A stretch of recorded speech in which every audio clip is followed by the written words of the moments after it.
আমাদের সঙ্গে যুক্ত হচ্ছেন সহকর্মী সজল দাস।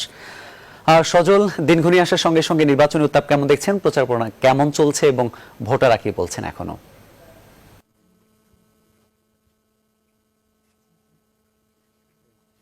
মামুন, এই মুহূর্তে কক্সবাজার 1 সংসদীয় আসন পেকুয়ায় রয়েছে। আমার সাথে কক্সবাজার 1 সংসদীয় আসনের বিএনপি প্রার্থী যিনি ধানের শীষ প্রতীক নিয়ে লড়ছেন, হাসিনা আহমেদ রয়েছেন। আসলে আপনি যেটি বলছিলেন উৎসবমুখর পরিবেশের কথা, বিএনপির পক্ষ থেকে কিন্তু বরাবরের মতো অভিযোগ করা হচ্ছে পুলিশি হয়রানি, প্রচারণায় নামতে নানা ধরনের বাধা, এই বিষয়গুলো বলা হচ্ছে। কক্সবাজার 1 আসনে কি অবস্থা? হাসিনা আহমেদ আমার সাথে রয়েছেন, আপনার কাছে একটু জানতে চাই কক্সবাজার 1 আসনে প্রচারণা কতটুকু চালাতে পারছেন আপনি? বিসমিল্লাহির রহমানির রহিম। আমি আপনাদের প্রথমে চ্যানেল 24-কে ধন্যবাদ জানাচ্ছি। প্রচারণা যেটা আপনি জিজ্ঞেস করছেন আমাকে, আমরা কোনো ধরনের প্রচারণা চালাতেই পারছি না। আমার উপরে ব্যক্তিগতভাবে হামলা করা হয়েছে।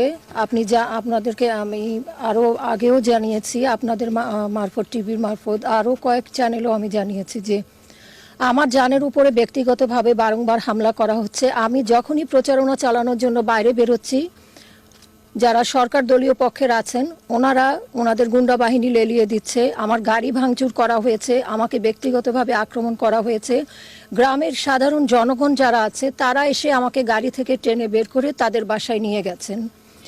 এরপরে আমি আবার আরেকদিন প্রোগ্রাম দিলাম, ওর পর দিন, সেদিনও আমি ওখানে পৌঁছানোর আগেই সরকার দলীয় লোকজন ওনাদের গুন্ডা বাহিনী লেলিয়ে দিল। পুলিশ গিয়ে আমাদের সমস্ত নেতাকর্মীকে ছত্রভঙ্গ করে দিয়েছে।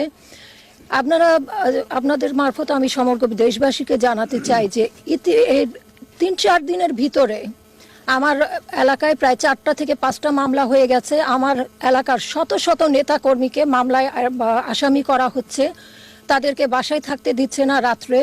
আপনার কাছে সংক্ষেপে একটু জানতে চাই, ইলেকশন কমিশনের কাছে আপনার কোনো আহ্বান আছে কিনা, সংক্ষেপে একটু বলবেন। আহ্বান হচ্ছে যে আমরা চাচ্ছি ওনারা লেভেল প্লেইং ফিল্ডটা তৈরি করুক।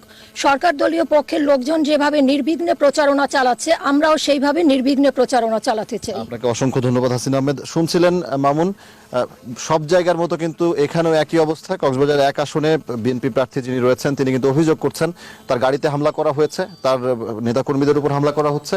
কিন্তু আওয়ামী লীগের যে প্রার্থী রয়েছেন তারা কিন্তু প্রচারণা, আমি দেখেছি তারা নির্বিঘ্নে প্রচারণা চালাচ্ছেন।